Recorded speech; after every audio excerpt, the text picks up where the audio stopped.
Dando sequência ao curso de biomateriais, hoje iremos falar sobre novas tecnologias aplicadas à área da saúde e principalmente para o tratamento de câncer. Para a aula de hoje, convidamos o Dr. Flávio da Silva Guimarães, médico especialista em radio-oncologista, trabalha na área de radioterapia, pelo Hospital AC Camargo, São Paulo. Ele esteve no Medical Center na Universidade Albert Einstein, no Colégio de Medicina em Nova York, membro da Sociedade Brasileira de Radioterapia e da American Society for Radiation Oncology, mestre pela USP de Ribeirão Preto, Faculdade de Medicina de Ribeirão Preto, médico assistente do Hospital das Clínicas da Faculdade de Medicina da USP de Ribeirão Preto, coordenador e responsável técnico pelo Centro de Radioterapia de São Carlos, diretor clínico da Irmandade de Santa Casa de São Carlos. Portanto, é um médico que cuida e é responsável pela área de radioterapia aqui da nossa cidade de São Carlos, e ele vai falar hoje sobre, ou melhor dizendo, iremos falar hoje sobre o câncer, também conhecido como a área oncológica, o câncer, as técnicas de tratamento. E a primeira coisa que eu começaria a perguntar é o seguinte: o que é o câncer e as causas de câncer? Primeiro, professor, eu gostaria muito de agradecer o convite, da presença, poder levar um pouco do conhecimento e da atividade desenvolvida pela equipe de oncologia de São Carlos. Respondendo à pergunta do senhor, o câncer, que é uma doença muito estigmatizada, como a gente conversou previamente, uma doença que atinge a humanidade desde os princípios, ela é uma doença muito variada. Não é uma única, é um conjunto de mais de 100 doenças que caracteriza-se pelo crescimento e desenvolvimento anômalo de células do próprio organismo da pessoa. Ou seja, é o próprio tecido, o próprio conjunto celular de uma determinada área do corpo da pessoa que perde a capacidade de controle, e ela passa dessa forma a crescer e a desenvolver, invadindo outros tecidos e podendo também causar o que a gente chama de metástase. É quando ela começa a crescer em outras áreas do corpo que não a área onde teve origem. Então é uma doença muito variada, que tem aí mais de 100 tipos possíveis de apresentações diferentes de acordo com o local que ela se desenvolve. De uma maneira geral, como que você poderia explicar quais as causas que causam o câncer? O câncer, ele é uma alteração que acontece no DNA da célula, que leva a essa proliferação. A causa, para alguns tipos de tumores, para alguns tipos de câncer, ela está bem definida, mas para outros a gente ainda não tem esse conhecimento. Mas, de certa forma, as causas do câncer estão relacionadas a fatores ambientais, que são os principais fatores.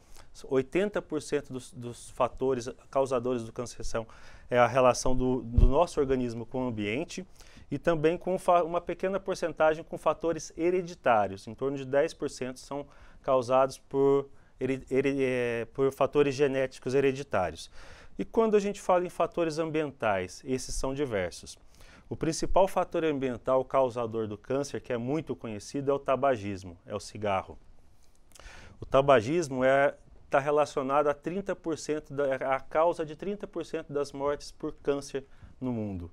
Na verdade, o tabagismo é a principal forma de afetar a saúde que a gente pode prevenir, porque ele não está relacionado só à causa de câncer, ele está relacionado à causa também de mortes por doença cardiovascular, entre várias outras. Então, a principal forma de prevenção de saúde que os órgãos governamentais deveriam atacar, com certeza, é essa causa de tanta moléstia na humanidade. Mas não é só o tabagismo. Só citando um pouco do tabagismo, teve uma pesquisa recente do Instituto Nacional do Câncer, o INCA, que demonstrou que 57 bilhões, esse é o valor que o Brasil vai gastar, está disponível inclusive no site do INCA, esse é o valor que o Brasil vai gastar com saúde, seja pelas pessoas, pelo tratamento das pessoas, ou seja pela perda da atividade de uma pessoa muito precoce no mercado de trabalho. É um número expressivo e assustador. Quando a gente fala em cigarro, ele aumenta em 20 vezes câncer de pulmão, 10 de laringe e 5 de esôfago, além de estar relacionado com câncer de vários outros lugares, né, no nosso corpo. Mas também não é só o cigarro. Os fatores ambientais que eu citei, existem várias coisas, por exemplo, hábitos alimentares, peso, sobrepeso está relacionado a câncer de ovário, está relacionado a câncer de mama, câncer de pâncreas. O alcoolismo, a exposição prolongada ao álcool está relacionado a câncer de esôfago. Hábitos sexuais está relacionado a câncer, por exemplo, como eu citei, o HPV ele está relacionado ao desenvolvimento do câncer de colo uterino na mulher. O que é o HPV? O HPV é um vírus que é transmitido principalmente pelo ato sexual, que é o papiloma vírus humano. É o vírus que causa o condiloma, as verrugas vaginais. O HPV, ele 95% dos casos de câncer de colo do útero na mulher estão relacionados ao HPV. É uma contaminação que acontece no início da atividade sexual da mulher, feito de forma não protegida e que causa alterações celulares no colo do útero. Com o passar dos anos, causa a verruga vaginal, mas causa outras alterações e com o passar dos anos aquilo lá leva a desenvolver um carcinoma, um câncer do colo do útero. Atualmente no Brasil nós temos disponível uma vacina para o HPV, inclusive já entrando um pouquinho na parte da prevenção. Meninas de 9 a 13 anos, ou seja, antes de iniciar a atividade sexual, elas devem receber 2 doses da vacina do HPV. O HPV está relacionado não só ao câncer de colo do útero, mas ao câncer de vulva, de vagina, ânus e também de orofaringe. E isso já está disponível no sistema público desde 2014. E a partir deste ano, a partir de 2017, também ela foi estendida para a vacinação dos meninos, porque a partir do momento que você previne o homem, ele vai contaminar menos a mulher, se bem que também o HPV tem uma relação com o câncer do pênis, mas o principal acometido, as que mais sofrem em decorrência disso, são as mulheres. Quer dizer, é gratuito isso? É gratuito. Do sistema público de saúde. É gratuito. É gratuito. Vacinação para HPV. E quem deve se preocupar com isso são os pais, que vão estar garantindo a saúde, a proteção das suas filhas, das suas mulheres, num futuro próximo, né? Você prevenindo a contaminação pelo vírus, que é o responsável pelo desenvolvimento de algumas doenças, né? Você diminui o risco populacional de desenvolver o câncer de colo de útero. Mas ainda falando de modo geral, sobre os fatores, então eu citei o tabagismo, hábitos alimentares, sobrepeso, alcoolismo, hábitos sexuais, o HPV, o vírus da hepatite B está relacionado, ou seja, a hepatite B está relacionada ao câncer de fígado. O HIV, por exemplo, está relacionado ao desenvolvimento de vários tumores, então a ver como a parte da transmissão, o comportamento sexual também tem relação com câncer, né? Eu gostaria de fazer um parênteses e colocar uma questão.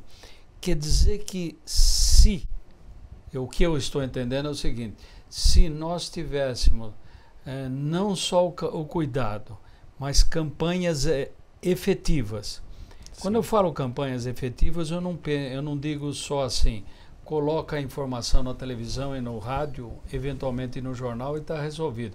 Uma campanha muito mais agressiva nas escolas, em lugares públicos, em todos os lugares que fosse possível, a um custo relativamente barato, quando você compara com o tratamento, depois de instalada a doença, nós poderíamos diminuir muito a incidência dessa doença. Com certeza.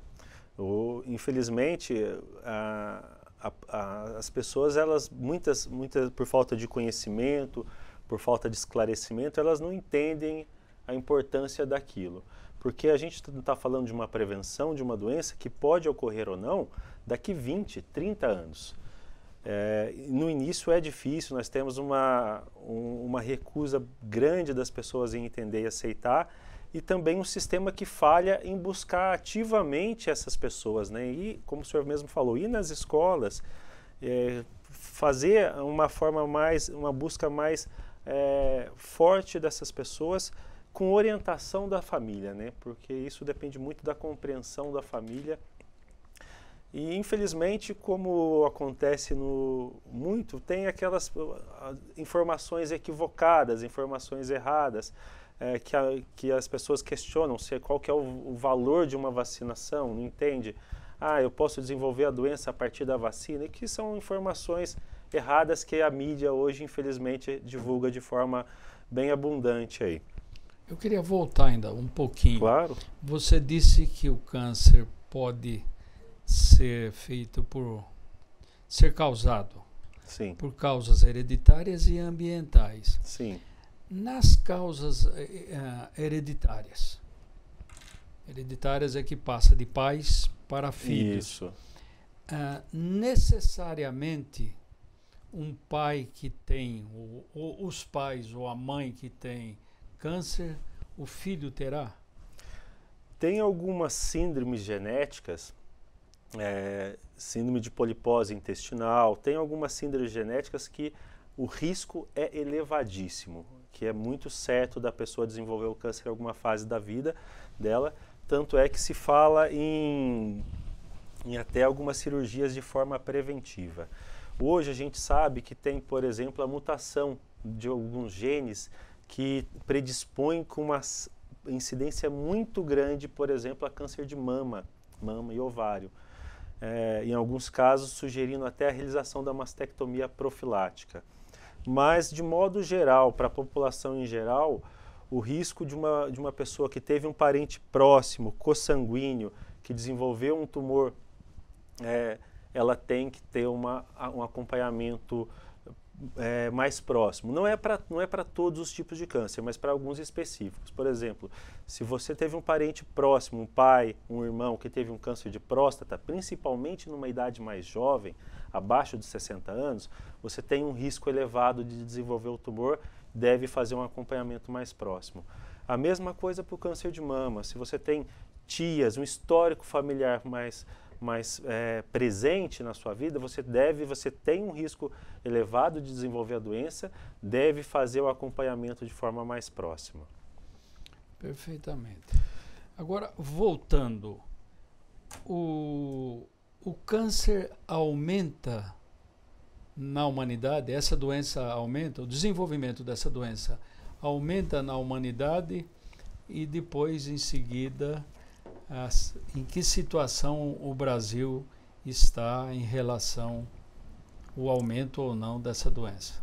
O câncer tem aumentado porque antes eu não ouvia falar, não conhecia tantas pessoas, conhecia um ou outro que estava se tratando. Hoje a gente vê de forma muito comum na mídia artistas, eu tenho vários conhecidos, você ouve falar mais. Na verdade, isso volta ao que eu falei inicialmente. Primeira coisa, a informação. O estigma dessa doença é muito grande, então era numa época que as pessoas se envergonhavam e muitos lugares, muitas famílias até proibiam de falava doença ruim, doença do mal, mas não falavam aquela doença, não falavam a palavra. E muitas pessoas, por todo esse estigma, faziam seu tratamento de forma bem silenciosa. Hoje não, hoje as pessoas divulgam mais, eles entendem a importância de você falar para ajudar a população, as pessoas próximas a entender e a se cuidar para que também passando por isso tenham um diagnóstico precoce. Então hoje fala-se mais, mas de modo geral tem aumentado sim o número. Primeiro, o câncer ele é uma doença da terceira idade. Ele está relacionado ao tempo de vida e às alterações genéticas que as pessoas vão sofrendo durante a vida em decorrência dos fatores ambientais que vão agindo sobre ela. Então, o câncer é uma doença da terceira idade. Pode acontecer em criança, adolescente, adulto jovem? Pode. Mas ele, predominantemente, é uma doença da terceira idade. E a gente sabe que a população está envelhecendo mais. Ela está vivendo mais para desenvolver essa doença. Então, com o envelhecimento da população e também com o aumento do número de diagnósticos, antes da década de 90, a gente não tinha o PSA. O homem só ia descobrir o câncer de próstata se ele tivesse uma doença muito avançada, muito agressiva. Depois da década de 90, com o advento do PSA, que é o exame é uma proteína que a gente dosa no sangue, né? Antígeno prostático específico. É uma proteína que a gente dosa, né, na corrente sanguínea, a gente consegue detectar níveis elevados dessa proteína que estão relacionados ao câncer e assim descobrir. Ou seja, está causando até um outro problema, né? A gente tem descoberto muitos cânceres que talvez nem tivessem sido descobertos ou tratados, porque a pessoa não teria sequela ou nenhuma alteração na vida decorrente daquele problema. Mas então, a gente tem uma população que está envelhecendo, a gente tem materiais e métodos mais sofisticados de diagnóstico, exames radiológicos mais avançados, e dessa forma tem se descoberto mais. E as pessoas também têm se exposto mais aos fatores ambientais que vão levar ao desenvolvimento desse tumor. Quer dizer, a expectativa de vida, você até já falou um pouquinho, à medida que o homem vai envelhecendo, o homem como espécie, não como gênero, sim, o homem vai envelhecendo, a possibilidade de desenvolver não só o câncer, mas outras doenças, vamos dizer, foi uma coisa que não estava previsto. Melhora a expectativa, aumenta-se a expectativa de vida. Sim. Colocando de uma outra maneira, as pessoas começam a viver mais. E aí a sociedade ainda não está preparada para... Eu não sei se é tratar ou dar o entendimento necessário de procedimentos para essa população. O que você poderia falar sobre isso? Na verdade, teve muitos avanços, foram conquistados nesse período, né? Esse envelhecimento da população está relacionado também a uma melhor capacidade de tratar. Se a gente pegar hoje os índices de cura de vários tumores comparados ao que acontecia há 40, 50 anos atrás, nós vamos observar que teve realmente uma elevação muito grande desses índices de cura, com técnicas mais modernas. E tudo isso, a probabilidade, a chance de cura, ela está relacionada não só à evolução de toda a ciência, né, mas também está relacionado à capacidade que a gente tem de atingir as pessoas e oferecer o tratamento no momento certo. Infelizmente, a gente vê que isso que o senhor está me falando, a população está envelhecendo e está conseguindo viver mais, só que está sofrendo de doenças. Esse envelhecimento está relacionado à melhora da qualidade de vida, ao melhor entendimento do que causa a morte. Então, se a gente for falar, como eu falei, os custos que a gente tem hoje em relação ao cigarro, 57 bilhões decorrente disso. Se a gente olhar que há tempos atrás só faltava ter criança fazendo campanha de cigarro, Então, e essa mudança de consciência é que está permitindo a gente viver mais. A gente vê que a indústria do cigarro, que é uma indústria muito poderosa, ela sempre mascarou, ela sempre escondeu a verdade. Então a gente vê que essa mudança de consciência, essa mudança da sociedade também é o que está permitindo com que a gente viva mais, né? Um dos preceitos básicos, vamos dizer, um ponto pilar do estudo da área de biomateriais, a grande preocupação que a gente tem, inclusive discutimos aqui em várias aulas, mas a grande preocupação é o seguinte: é aumentar a vida, o tempo de vida, que eles chamam de expectativa de vida, mas com qualidade. Sim. Porque não adianta, isso do meu ponto de vista, que eu já estou na área de biomateriais há mais de 30 anos. Eu penso que não adianta só você prolongar a vida, você tem que prolongar com qualidade. Então, essa também tem sido uma grande preocupação nossa. Talvez até, se não é a primeira, é a segunda preocupação. Primeiro, que material desenvolve para colocar em contato com o organismo humano, ou tratar do organismo humano, ou do organismo vivo, que hoje, queira ou não queira, as pessoas têm os animais de estimação, que também acaba tendo tratamentos muito diferenciados. Não precisa nem ir muito longe, você pegar uma década, como era tratado os animais e como são Sim. tratados agora, é uma área da atividade econômica humana que passa a ter grandes importâncias. Então, como que você faz o tratamento, desenvolve o material e não só preocupado com o aumento da expectativa, mas da qualidade de vida. Sim. No tratamento aí, eu acho que a gente pode pensar exatamente a mesma coisa. Sim. Esse era o conceito que eu gostaria de trazer para cá. Trata-se, mas não só, vamos dizer, a pessoa melhorou muito, Sim. mas trata-se com qualidade. Sim.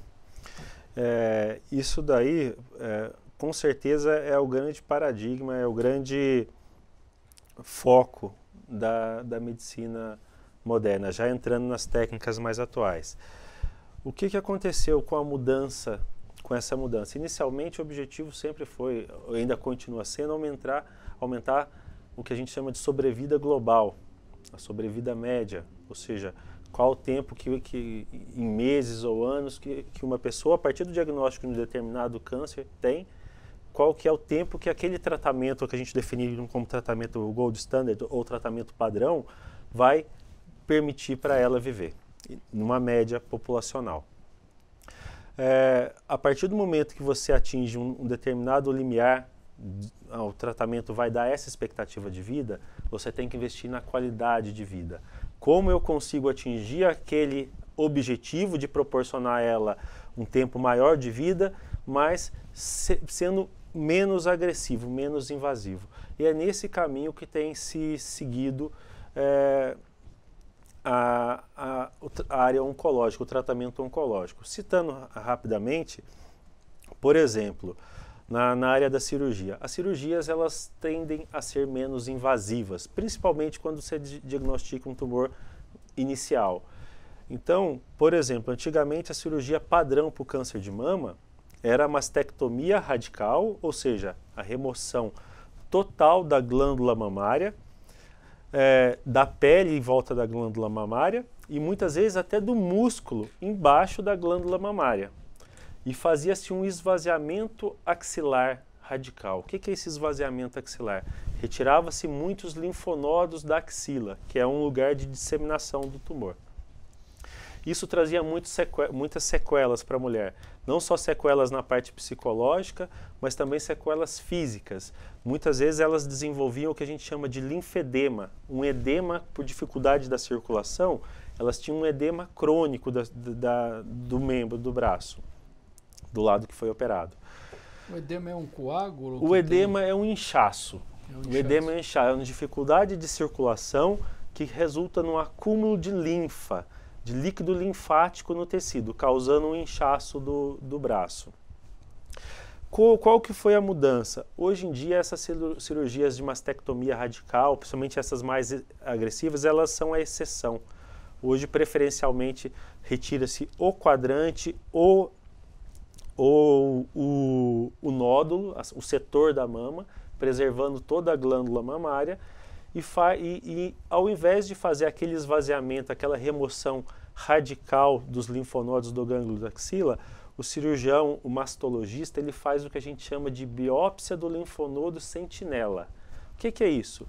Injeta-se um corante ou um material radioativo próximo do tumor e ele vê qual que é aquele linfonodo, qual que é aquele gânglio linfático que vai ser o primeiro a pegar este corante. E o cirurgião vai lá, seletivamente, retira-se 1, 2, 3 gânglios linfáticos. Ou seja, a sequela, tanto psicológica quanto física, de incapacitação que muitas vezes você causava numa mulher, objetivando a cura do tratamento, você mantém os índices de cura, mas você é menos agressivo. Eu gostaria agora que você desse uma ideia sobre o seguinte: as regiões do corpo mais sujeitas ou acometidas de câncer e, se possível, dividir entre homem e mulher. As Perfeito. regiões mais acometidas em homem e em mulheres. Professor, eu vou fazer só um adendo, se o senhor me permite, em relação ainda aos fatores ocupacionais, que o senhor estava falando de biomateriais, e tem muitos materiais que os trabalhadores foram expostos durante vários anos, e só depois de uma sequela, de um preço muito alto, é que se diagnosticou o quão maléfico aquele material era para o trabalhador. Então, só alguns exemplos de materiais que foram usados durante décadas aí, o amianto, o asbesto, ele é a causa de um tumor muito agressivo de pulmão e de pleura, que a gente chama de mesotelioma. Então, durante muitos anos, o respirador que aspirava aquilo lá comprovadamente desenvolvia um tumor relacionado a isso. Benzeno, responsável por causar leucemia. A pintura, trabalhadores expostos ao pó de aspiração de materiais de pintura, tumor de pulmão também e bexiga. Vários agrotóxicos causadores de tumor de pulmão, de estômago, também de bexiga. Então, o conhecimento do material e a sua utilização pelo trabalhador no dia a dia, qual que é o impacto que aquilo vai ter na saúde dele, não a curto prazo, mas a médio e longo prazo, isso é muito importante. Isso é essencial para uma segurança no trabalho. Mas falando agora, respondendo a pergunta do senhor sobre quais os tipos de tumor, eu gostaria de mostrar um gráfico, que é uma estimativa do Instituto Nacional do Câncer, sobre essa estimativa feita para 2016, a gente sabe que o tumor mais frequente, tanto em homem quanto mulher, é o câncer de pele, não o melanoma, que é aquele tumor de baixa agressividade, de baixo risco. Então, por isso que a gente tira ele quando a gente vai falar dos tumores mais frequentes e fala dos mais agressivos, dos principais. Então, como a gente pode ver no gráfico, para homem, o tumor mais frequente, no qual se espera 61.200 novos casos para 2016, é o tumor de próstata. Esse é o tumor mais frequente no homem, responsável por 28,6% dos casos. Seguido pelo tumor de pulmão, com 17 mil novos casos, 8,1%. Pelo tumor de cólon e reto, 7,8%. Tumor de estômago, 12 mil novos casos, 6%. E depois tumor de cavidade oral. Então, os três principais do homem: próstata, pulmão, cólon e reto. Cólon é intestino e reto. Na mulher, o tumor mais frequente, com uma estatística muito próxima ao do homem, a gente pode citar o câncer de mama, com 57.960 novos casos, equivalendo a 28,1% dos casos de câncer na mulher. Depois, em segundo, o câncer de cólon e reto. E em terceiro caso, justamente aonde aquela vacina contra o HPV pode atuar, mas num futuro longe, né, porque a gente está vacinando as nossas meninas hoje para que no futuro, daqui 10, 20 anos, elas não venham ter a doença, é o terceiro tipo de tumor mais frequente na população feminina, é o câncer de colo do útero. Ao passo que em países desenvolvidos, em que a saúde da mulher, a parte de acompanhamento é mais ativa e os índices do vírus HPV são menores, o tumor mais frequente, por exemplo, nos Estados Unidos, da parte ginecológica, é o tumor de endométrio, é o tumor de corpo uterino. No Brasil, como o índice de contaminação, baixa prevenção, baixo cuidado, a gente tem como principal causador de câncer ginecológico na mulher o colo do útero. Em quarto, na mulher, o tumor de pulmão e depois o tumor de estômago.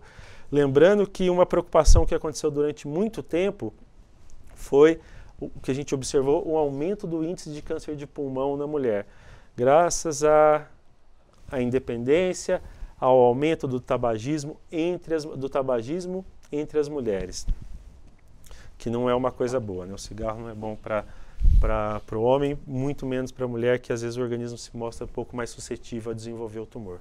Tem uma relação entre câncer e bebida também ou não? Tem. A bebida, tanto em quantidade como frequência, ela está diretamente relacionada ao maior desenvolvimento de câncer de cavidade oral, de boca, de língua, de garganta e também tumor de esôfago.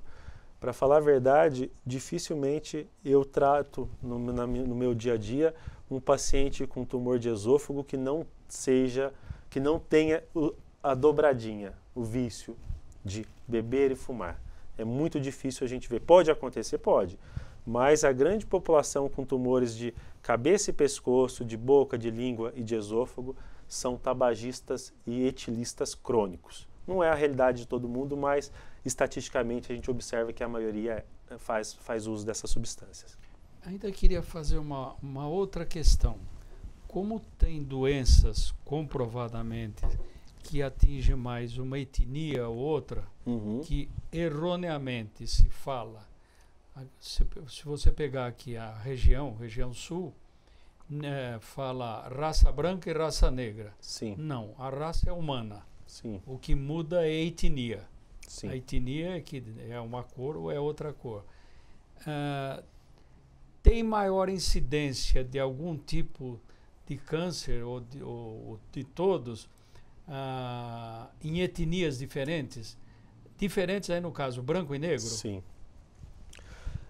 Tem algumas pesquisas, alguns estudos de incidência de câncer, por exemplo, de próstata, que mostrou que o afrodescendente ele tem está um pouco mais suscetível a desenvolver o câncer de próstata. E a mesma coisa a gente observa, por exemplo, na raça branca, na população branca, de pele clara, que diante da falta de proteção da melanina e da exposição do sol, ela está bem mais suscetível a desenvolver câncer de pele, melanoma e não melanoma. Mas tem algumas diferenças estatísticas, sim, que a gente observa de uma população ou outra. Por exemplo, no Japão, o índice de câncer de estômago ele é tão elevado, mas daí também está relacionado não só à raça, à origem japonesa, mas também, acredito, a fatores ambientais, alimentares. Mas o índice de câncer de estômago lá é muito grande, tanto é que a endoscopia faz parte dos exames de acompanhamento da população em geral. O tamanho é esse índice. Bom, acho que agora nós poderíamos passar para um segundo momento. Gostaria de fechar essa parte. Você ainda tem mais alguma coisa que gostaria de dizer? Porque daqui para diante agora eu gostaria de conversar um pouquinho com você sobre os tipos de tratamentos. Claro, podemos. Então, eu dividi aqui em três grandes tipos, né? Cirúrgico, quimioterápico e de radiação ionizante. Sim. O que eu gostaria que você fizesse, falasse sobre ele com a devida explicação em qual ou em quem se tem também se aí na questão de gênero, se na mulher é feito de um jeito, no Sim. homem é feito de outro, mas você falar sobre cirurgia, o tratamento quimioterápico e as radiações ionizantes. Perfeito. Inclusive, eu acho que ainda já poderia colocar uma preocupação sobre previsibilidade de tratamento, que é o que a gente acaba às vezes falando muito pouco. Sim. Por exemplo, você vai ao médico, o médico dá lá um medicamento, você vai ficar bom, vai ficar ruim.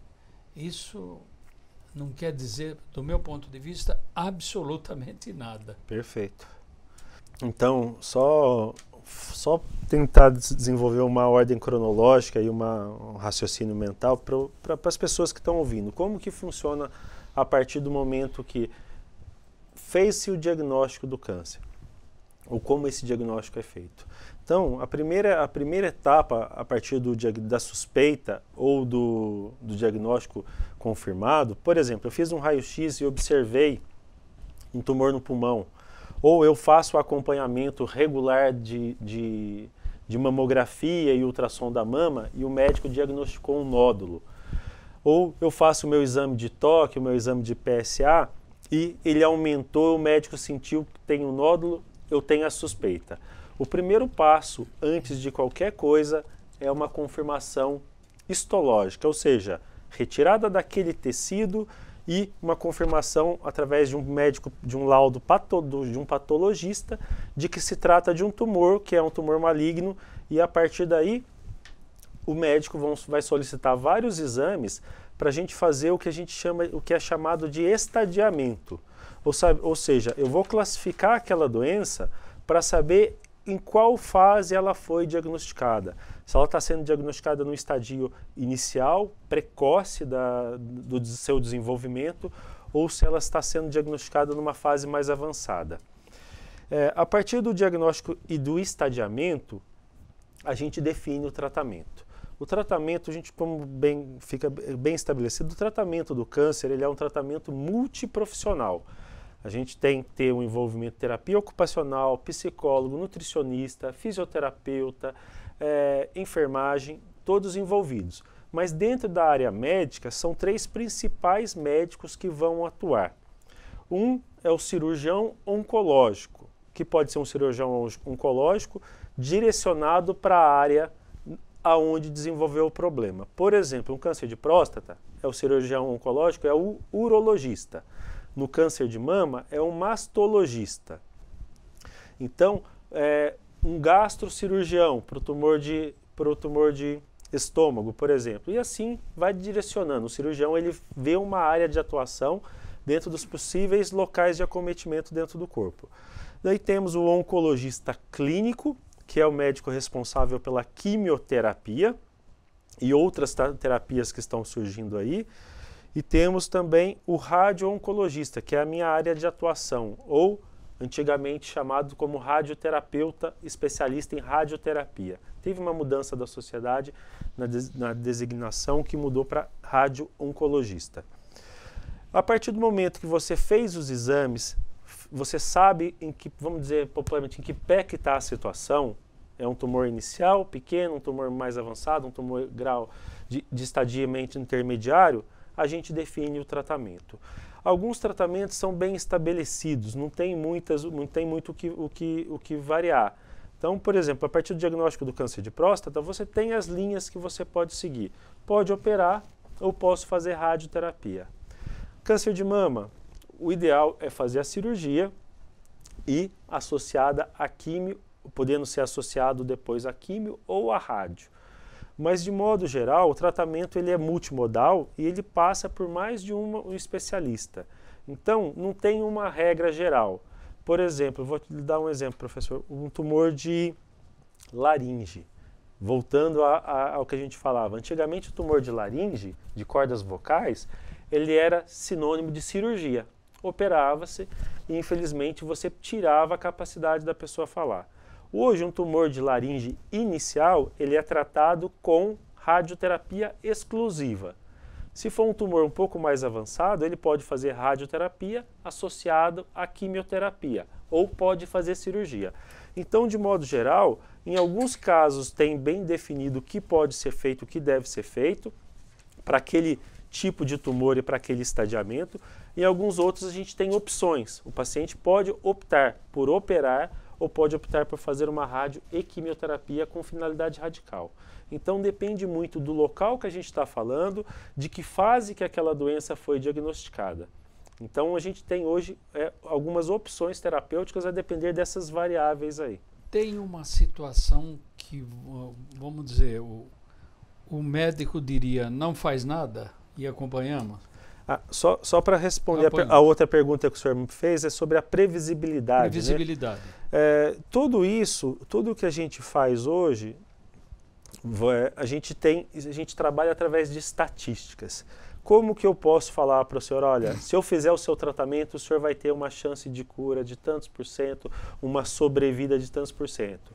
Então, tudo isso a gente sabe a partir de séries de estudos, os principais foram os norte-americanos, mas tem muitos estudos europeus também, que acompanharam a população, oferecendo para ela o tratamento padrão com um novo tratamento que se pretende utilizar.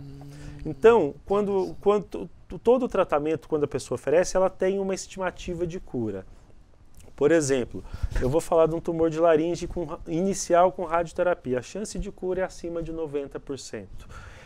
Eu vou descobrir um tumor de próstata, um tumor de pulmão com metástase cerebral, ou seja, uma doença disseminada. Qual que é a sobrevida global, qual que é a sobrevida média de uma pessoa com esse diagnóstico? Infelizmente, é uma sobrevida baixa, a gente já sabe que se trata de um tumor incurável, mas com uma sobrevida de 6 a 12 meses, dependendo da condição clínica da pessoa. Então, tudo isso que a gente fala, infelizmente, a gente não tem um método exato realmente de dar a precisão. Tudo a gente trabalha em cima de uma média, sobre um estudo de uma população que recebeu o tratamento padrão. Só que, como o senhor bem sabe, as populações são diferentes. A população norte-americana, com certeza, ela tem mais acesso à saúde. A população em geral ela é mais bem nutrida, tem mais acesso a uma boa alimentação. Inclusive está sendo um problema lá, né?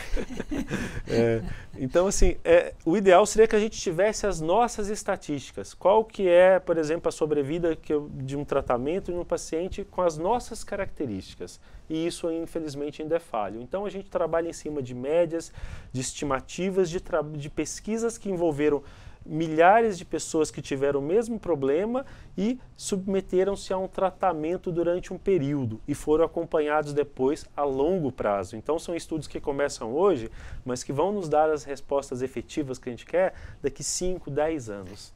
O que eu vejo da minha carreira na universidade, na área de biomateriais, você para fazer um acompanhamento de longo prazo, dificílimo. Dificílimo mesmo. Se eu pegar 30 anos, eu não consegui fazer isso em nenhum dos nossos trabalhos. Pode isoladamente um outro paciente fornecer informações, sim, mas dificílimo. Porque além de ser difícil de você coletar o dado, avaliar, tem às vezes um custo para isso daí, eu acho que a gente tem um outro problema, mas que ele é mais geral do que só essa questão. É o problema da nossa cultura. Sim. A gente não tem a cultura de voltar e alimentar um determinado sistema. Sim. Quer dizer, se não curou e morreu, morreu. Sim. Se está em período de cura, por algum tempo você ainda tem um contato, depois você não tem mais. É um problema, não é educacional, ele é cultural. Ele é pior do ponto de vista dessa análise do que educacional, porque educacional você pode ir mudando. A cultura já é uma coisa muito mais difícil. Talvez a gente devesse implantar no aluno, no cidadão, no começo da sua formação, mas você vai medir isso 30, sim, 40 anos depois. É verdade. Então, essa é uma questão seríssima para a gente. E, assim, o que eu observo até dentro da própria universidade, dentro da USP em Ribeirão Preto, onde tem excelentes pesquisadores, né? É a dificuldade de incentivo à pesquisa no país. Quando eu acompanhei no Montefiore, em Nova York, os pesquisadores, o médico, ele tem um tempo para exercer a sua atividade assistencialista, ele tem um tempo para exercer a sua atividade educacional, na formação de novos profissionais, mas ele tem um tempo cativo, um tempo certo para ele exercer a sua atividade de pesquisa. Então, o incentivo que um profissional tem para fazer essas pesquisas lá, com certeza nem se compara com o que acontece na nossa realidade.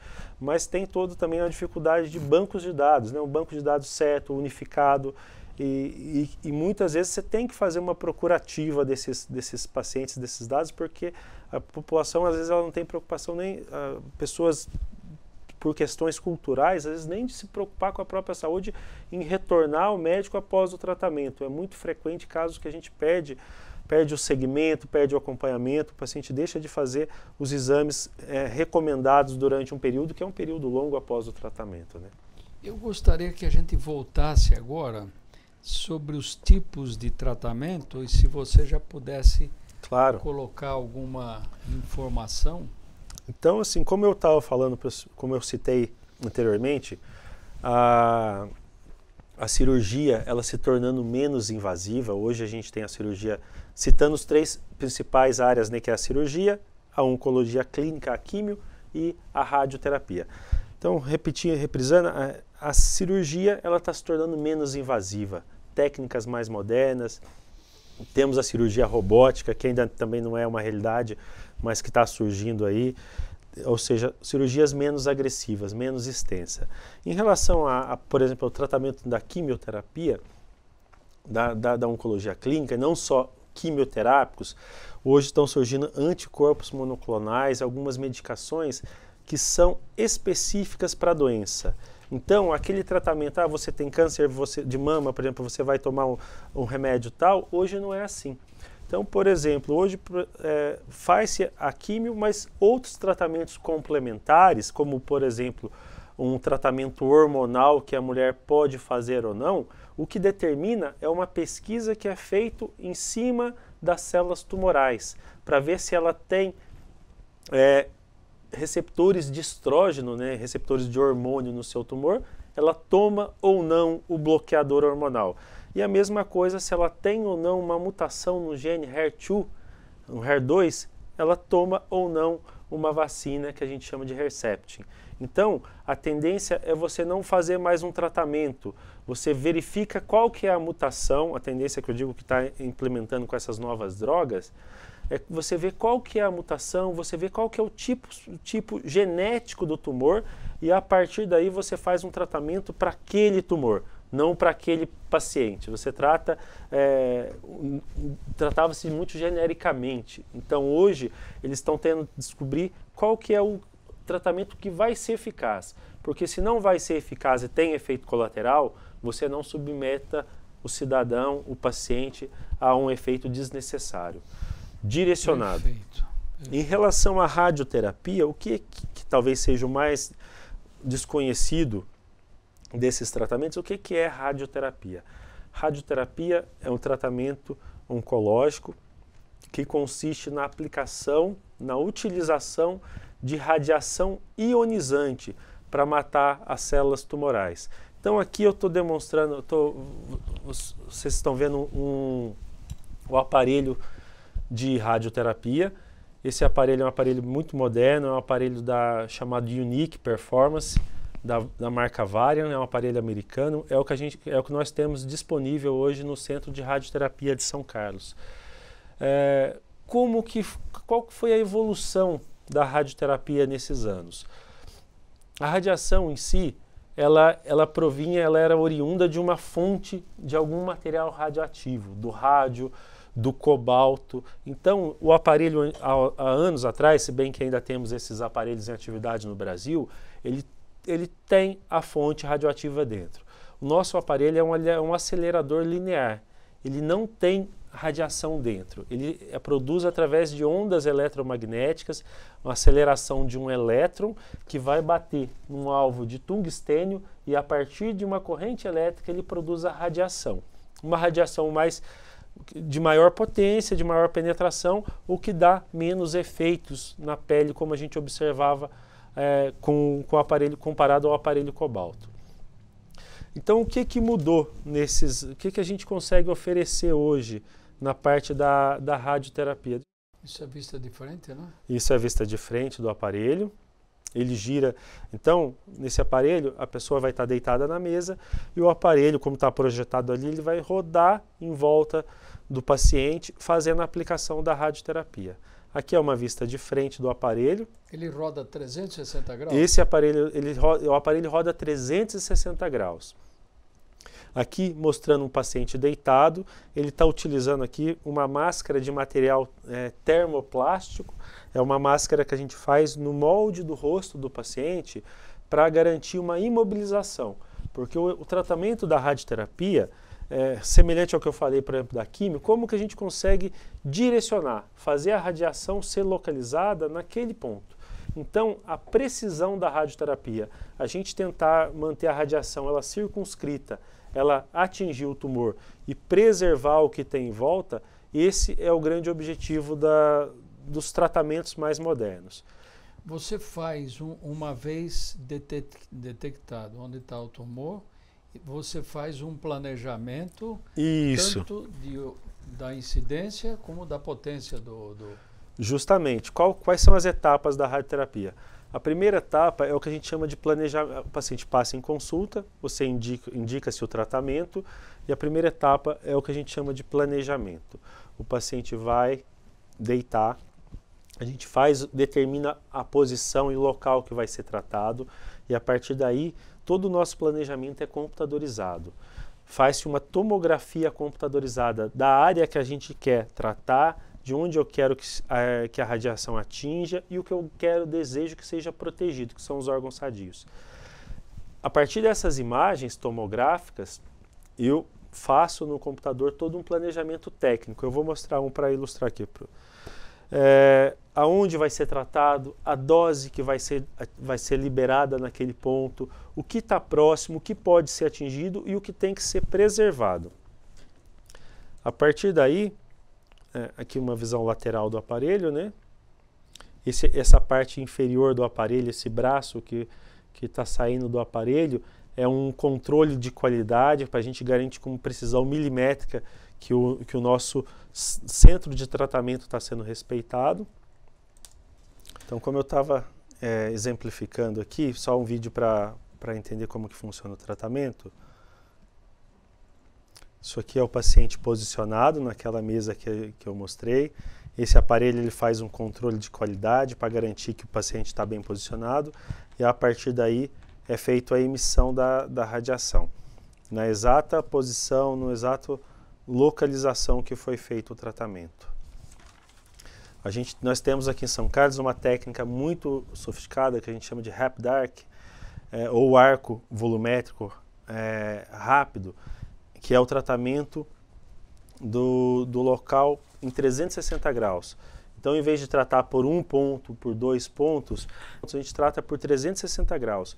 Isso me dá uma maior facilidade para proteger as áreas sadias e tratar o local que eu desejo que seja tratado. Então, isso aqui é a imagem do planejamento da radioterapia, mostrando na tomografia o local que a gente está tratando, e é um local muito difícil, porque é um tratamento de uma lesão cerebral, de um tumor cerebral, muito próximo de nervos, do nervo da visão, do tronco cerebral, do quiasma óptico. Então a questão é assim, como eu consigo dar uma dose alta de radiação naquele ponto, preservando o que está em volta, ou seja, sem atingir os órgãos sadios que estão no entorno da lesão. É através dessa técnica bem moderna, bem sofisticada, que eu consigo tratar, preservando o quiasma, preservando o nervo óptico, preservando a audição. O Rapid Arc, ou Rapid Arc, né? Que é o arco rápido. É uma técnica muito moderna.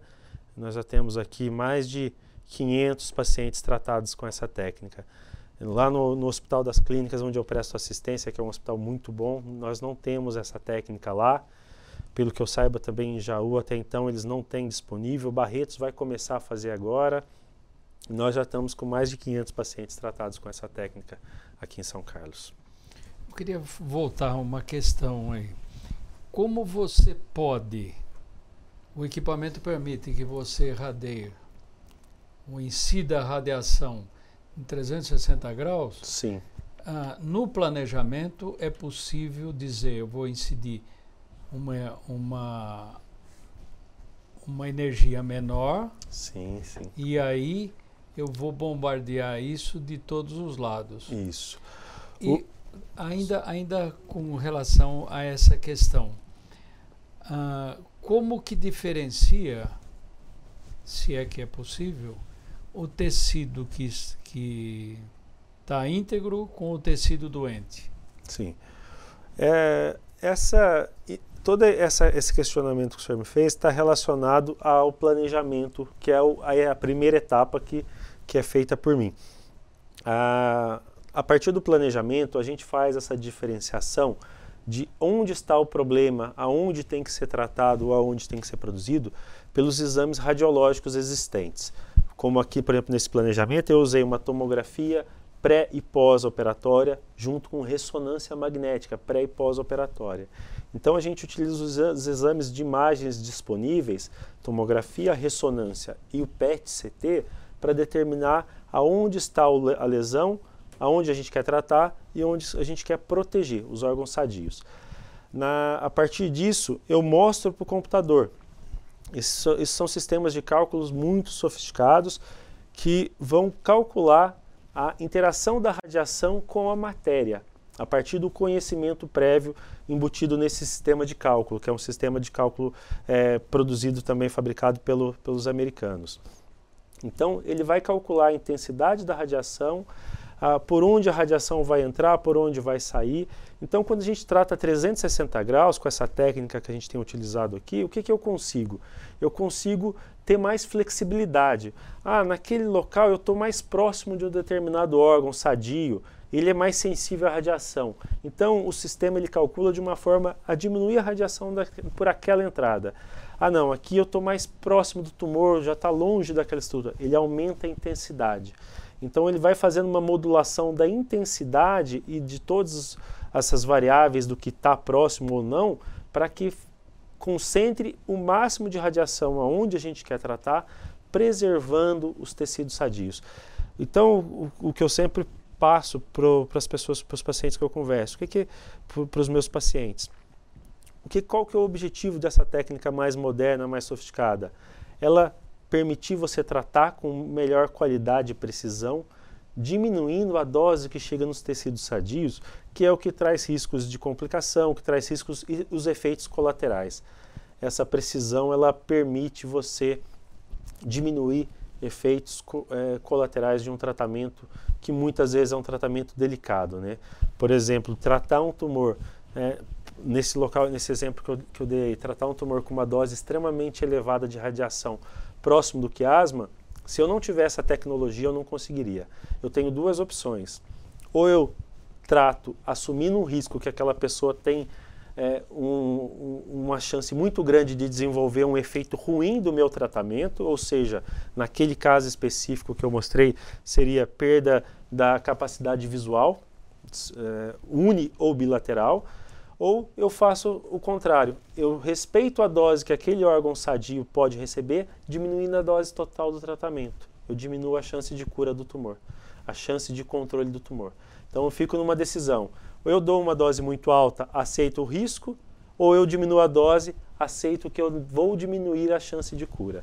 Felizmente, essa decisão eu tenho me poupado dela, porque a gente já tem aqui um número grande de pacientes tratados com essa técnica mais sofisticada, mais moderna. Então, eu felizmente, nos meus primeiros anos aqui, se eu pegasse um caso deste, que nem eu mostrei, eu encaminharia para tratar em São Paulo. mas não é a nossa realidade. A nossa realidade, diferente do que de muitas situações da saúde pública, principalmente na cidade, a nossa realidade na radioterapia é uma realidade bem diferente do que a gente observa. Então, a gente poderia fazer uma síntese da seguinte maneira: com base em exames complementares, você faz um planejamento que, sim, a meu juízo, é um momento extremamente importante. O outro é importante também porque você precisa da radiação, mas sim, extremamente importante para você decidir o que fazer, como fazer, sim, e o tipo de, eu vou chamar em potência da radiação. Sim. Isso implica a imprevisibilidade do tratamento, que foi uma questão, sim, que nós abordamos anteriormente. E essa previsibilidade é acima de 90%, ou perto de 100%? Com certeza, essa etapa que o senhor destacou é a mais importante. O planejamento é o que vai, a escolha da técnica adequada, da dose, da forma de tratamento, é o que vai definir e o que vai ser reproduzido durante todo um período, né? A radioterapia ela pode ser feita em um dia ou até em 38, 40 dias, 40 sessões que a gente fala. Então toda essa parte técnica, esse mapeamento que é feito lá no início, isso é o que vai dar a segurança de que vai estar sendo reproduzido de uma forma adequada. Em relação a essa previsibilidade, a gente sempre trata, de determinado local, a gente sempre trata o tumor e já calculando o risco de ter alguma doença microscópica em volta dele e calculando também a movimentação interna de alguns órgãos, a gente sempre trata o tumor com uma certa margem de segurança, que é para garantir que qualquer doença microscópica, doença próxima, nas redondezas do tumor, elas sejam também já previamente tratadas, né, para que não venha no futuro desenvolver uma doença. A segurança que a gente está fazendo o tratamento, isso é sempre garantido. E o que vai estar relacionado a uma previsão de cura ou não? A gente está falando de um modelo de morte celular exponencial. Então, por que os tumores no estágio inicial, por que o tumor inicial tem mais cura do que numa fase avançada? Vamos falar, para ficar de uma forma clara, se eu tenho 100 células e eu faço um tratamento de rádio ou radioquimioterapia, qual que é a chance das 100 células morrer? É X. Se eu tenho 1000 células, qual que é a chance de uma célula resistir e vir a desenvolver no futuro? Se eu tenho 1 milhão de células, então eu estou falando em volume de doença. A falta de um resultado positivo, ou seja, da cura, ela vem de onde? Daquela célula que foi agredida pela rádio ou pela quimio ou pelos dois juntos e ela sobreviveu a essa agressão, vindo a multiplicar e repopulacionar o tumor novamente. Então, por isso, eu volto ao que eu falei inicialmente. O estadio, quanto mais inicial, melhor é a chance de cura, porque eu tenho um volume de uma população celular menor. A chance de 1, 2 células sobreviver é 1. Se eu tenho um tumor mais volumoso, com uma quantidade muito maior de células, a chance de uma delas vir a resistir ao tratamento e vir a desenvolver novamente o tumor é outra. Então, eu estou trabalhando dentro de um modelo estatístico. E a gente usa isso para nortear o nosso tratamento e orientar os nossos pacientes no dia a dia. Eu queria só voltar a uma questão que eu acho que nós acabamos passando. Sim. E não que eu tenha a pretensão de esgotar todo o assunto, nós depois faremos outras aulas, mas na aula de hoje eu ainda gostaria de abordar 2 questões. Uma delas é o seguinte, eu vou colocar a questão, se não estiver bem colocada, a gente reorganiza. O que causa a metástase? Quer dizer, vamos chamar assim, o espalhamento do câncer para outros órgãos. Se isso é previsível, não é previsível, se é controlável, não é controlável. A gente tem, isso é um caso, é uma situação clínica, uma situação médica que é muito estudada pelos pesquisadores.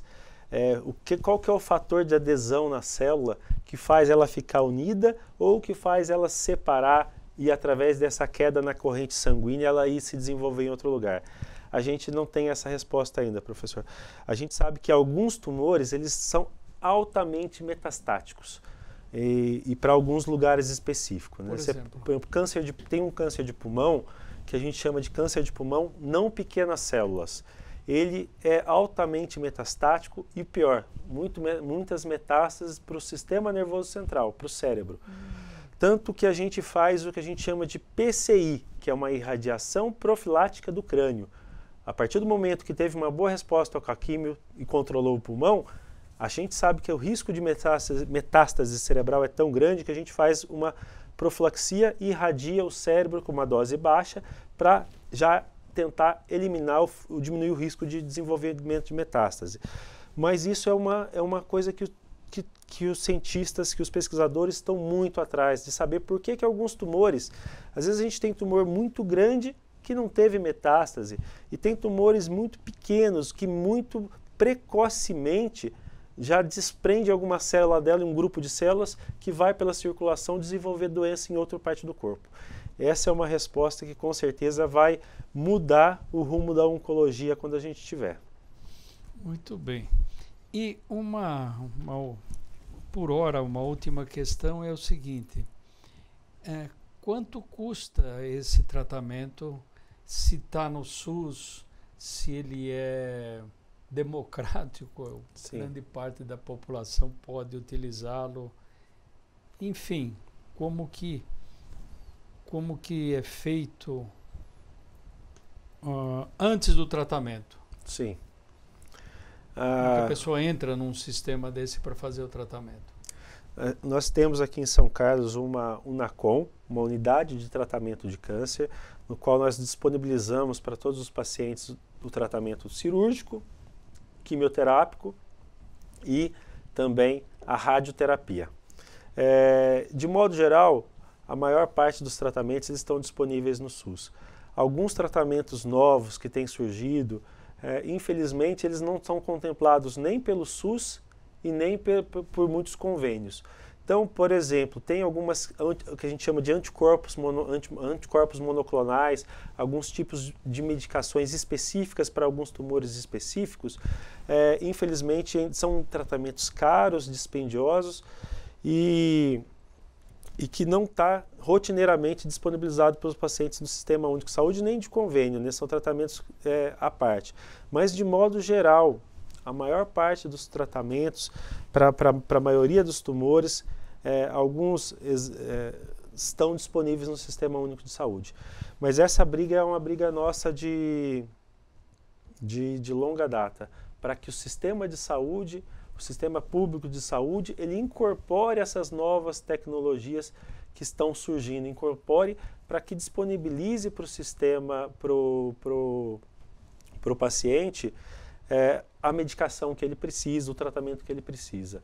A gente sabe que na parte da radioterapia a gente faz de forma benemérita para vários esse tratamento que a gente tem o mais sofisticado, mas a gente tem a dificuldade. Por exemplo, um exemplo clássico que a gente vê no dia a dia, tem uma medicação para um tumor cerebral que chama Temodal, a temozolamida. É uma medicação que aumenta a sobrevida e que é ideal que faça-se junto com a radioterapia. Infelizmente, a gente tem dificuldade, tem falta desse medicamento no SUS, é uma distribuição muito limitada, envolve uma briga judicial, que muitas vezes a gente se envolve junto com o paciente para conseguir essa medicação do Estado, dos órgãos governamentais. É que a gente sabe que diante de tanta coisa, um país que poderia estar aí tão bem estruturado, tão rico, a gente sabe que, infelizmente, o dinheiro ele acaba muitas vezes sendo utilizado para outras coisas e, nessa situação, o cidadão, o destinatário final de todos os impostos, que deveria ser o destinatário final, ele é penalizado porque o sistema não tem capacidade financeira de oferecer os melhores recursos em determinadas áreas aí que poderia oferecer para o paciente. Eu agradeço muito a sua participação, foi bastante esclarecedora. Tivemos oportunidade de abordar as mais diferentes questões em relação a uma doença que ainda hoje é um estigma. Basta falar que a pessoa tem câncer, ele já, vamos dizer, ele já está separado dos pobres mortais, né? Num outro momento, eu gostaria de falar um pouquinho mais sobre as possibilidades de interação do organismo vivo com a nanoestrutura ou nanopartícula. O nosso grupo lá escreveu um livro que chama exatamente isso, nanoestrutura e nanotoxicologia.